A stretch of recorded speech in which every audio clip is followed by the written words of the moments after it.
So 2025, what's changing? Number one, interest rates. Number two, you know exactly what's happening with global tariffs. Do you realize with the tariff coming into play, with all the changes that are happening geopolitically, clients are extremely vulnerable on what they should and should not be investing in. Instead of hiding, it's time to get out and have a conversation with your clients.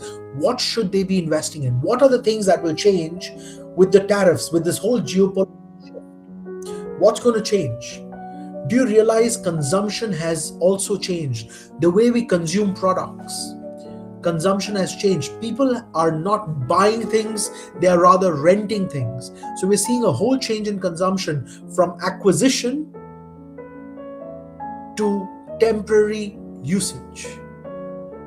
And that's happening with cars, that's happening with houses, that's happening with all our traditional asset classes, where people would rather be leasing properties instead of buying properties.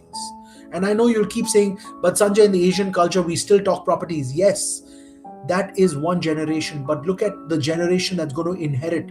We're going to see the biggest movement of capital from one generation to the next. We're going to see the biggest move in capital. And that capital is in trillions of dollars, not billions, not millions.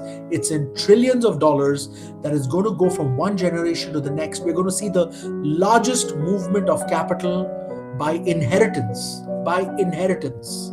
These are children who are going to be born with inheritance, with jackpots, with not knowing what to do. And that is a huge opportunity in our business. Spending time to have those conversations with our clients, with their children. Think about this. Guys, it's a huge strategy that many advisors are not focusing on, is spending time with these children, with these clients' children, and being able to talk to them about what they should be doing with their money. If you're following me on Facebook, if you're following me on YouTube, if you're following me on any of these channels, you will notice some of the articles I've been writing over the last couple of months. These are articles of real that I'm having with clients on how to manage their wealth. What are the things that they should be doing? What are the things they shouldn't be doing? And I'm having these real conversations with my clients. So think about that.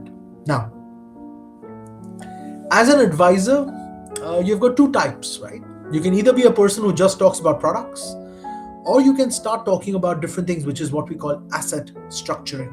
You see, the future of insurance, the future of financial services is the way you structure your assets, either for acquisition. So write these words down. I want to sell my business, for example. So how do you structure your business to be sold?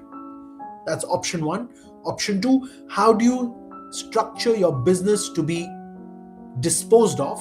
Just shut shop. So how do you get out of a business by just shutting it? Number three, how do you structure a business for inheritance? So there are two words I want you to write down today: inheritance and succession. Inheritance and succession. Inheritance is the transfer of wealth. Succession is the transfer of power. Please write this down, guys. Inheritance is the transfer of wealth. It is giving money from one generation to the next. Inheritance is the transfer of wealth. Succession is the transfer of power. Just because you're inheriting an asset, it doesn't mean you have the power to control that asset. And just because you have the power to control an asset, it doesn't mean you own that asset. Very, very two different words. And a lot of people don't realize this difference.